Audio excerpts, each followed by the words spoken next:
Good morning, everyone. Hey, I just wanted to come to you this morning and talk about conflict resolution, seeking to be understood, maybe understanding the person that's in front of us before responding. That's an option, right? So, wanted to talk about, if you're in a relationship, it could be at the workplace, could be in your family, could be even at church, right? The question isn't if we'll have conflict, it's when, right? It's like, so how will we handle that? And that's what determines whether we grow stronger or drift apart. So, when conflict arises, something inside of us often shifts. Our bodies tense up, our defenses go up, or before we know it, we're not listening, but we're loading up our next response to each other, right? So, have you ever noticed how quickly you start forming your comeback before the other person even finishes their sentence or what they're talking about? That's because most of us approach conflict with a place of protection, that self-protection that we have inside of us, and not necessarily from a connection that we're having with somebody else. So, from a counseling standpoint, this comes down to our brain's threat response system, right? The amygdala that we talk about. When we feel misunderstood, attacked, criticized, the amygdala that I just spoke about, that part of the brain that handles the fear it fires off. Okay, that's the fight, flight, or freeze. It signals danger. Even if that conflict isn't physical or anything, it still signals that danger, right?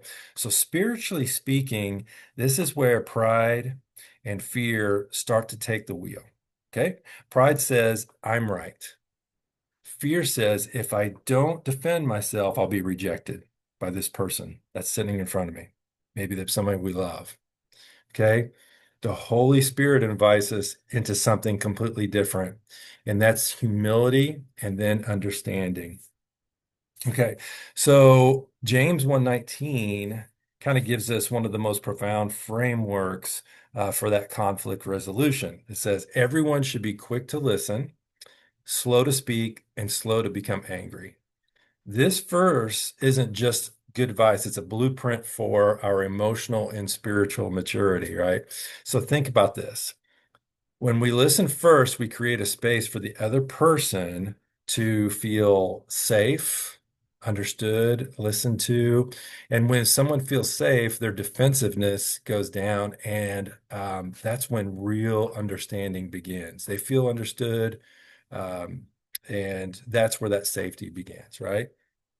Jesus modeled this constantly. Even when people accused him, he often responded with questions back to them, right? So he sought the heart before addressing the behavior, the heart of the person before addressing the behavior of the person. So, for example, Luke 24 says when the disciples were confused after his resurrection, he didn't lecture them. He asked them questions. He asked, what are you discussing together as you walk along? So he's asking these questions of them. He met them where they were emotionally before leading them to truth.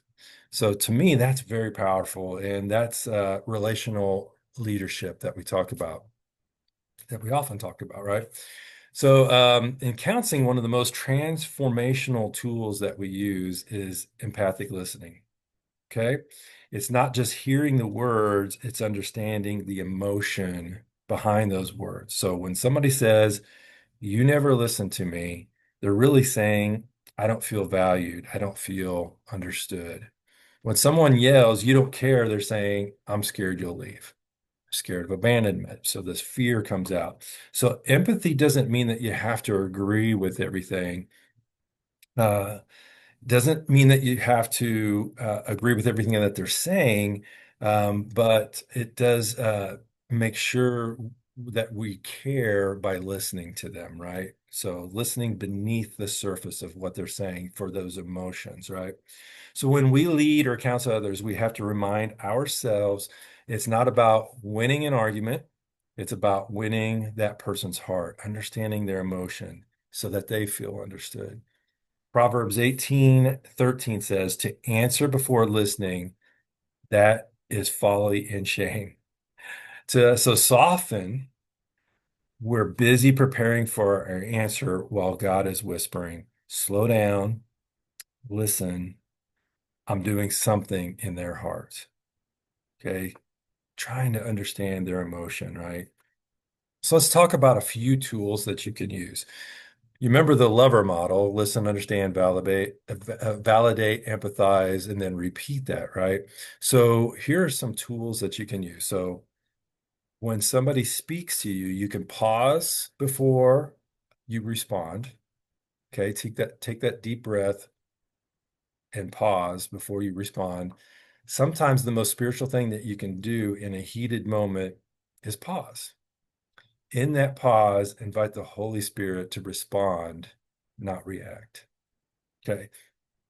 Now, tool number two is use I statements instead of you statements.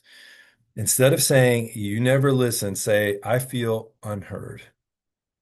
When I try to share my thoughts with you, I feel unheard. I statements lower defensiveness and increase understanding. Then tool number three, summarize what you heard. So before you respond back, repeat back to what the other person had said. So before you respond, repeat back to them what they said. So what I'm hearing is that you felt ignored when I didn't return your call. Okay? So then you're showing, hey, I'm understanding the emotions that you are displaying to me, or maybe that you're feeling. This shows care, humility, and even emotional intelligence. So, tool number four is resolution, not victory. Okay. So you can either win the argument or win the relationship, which, you're going to choose one of those two. Win the argument or win the relationship, but you can rarely win both of those, right? So conflict is not about proving you are right. It's about moving forward together as a team. So Ephesians 4:2-3 says, be completely humble and gentle, be patient, bearing with one another in love. Make every effort to keep the unity of the Spirit through the bond of peace. I love that. So the last thing is the last part is when conflict feels impossible. Okay, it could feel impossible sometimes. So now let's be real. Some conflicts are painful and complicated. Not every agreement will end in harmony. So there's some things that we have to make change. So, but even when reconciliation doesn't happen, you can still respond in a Christ-like way. So Romans 12:18 says, if it is possible, as far as it depends on you, live at peace with one another. So one thing to make change happen in a person and to help with this conflict resolution is you got to have a behavioral change. You have to have a mindset change. Both of you do. So to have those behavioral changes means that I have to do something different, something maybe that I've never done before to make this change in our relationship, to ease that conflict. Once you start doing that, the other person sees, oh, this person's trying. They're trying to understand me better. Maybe we're asking questions. And remember the acronym CARE, be curious, accessible, responsive, and engaged. As we remain curious, we can ask those questions. Instead of responding back to them with what we need, we can be asking them what their needs are. So that's some simple tools and rules to conflict resolution. I hope that you found this valuable, and I look forward to the next time that we get together. Thank you so much.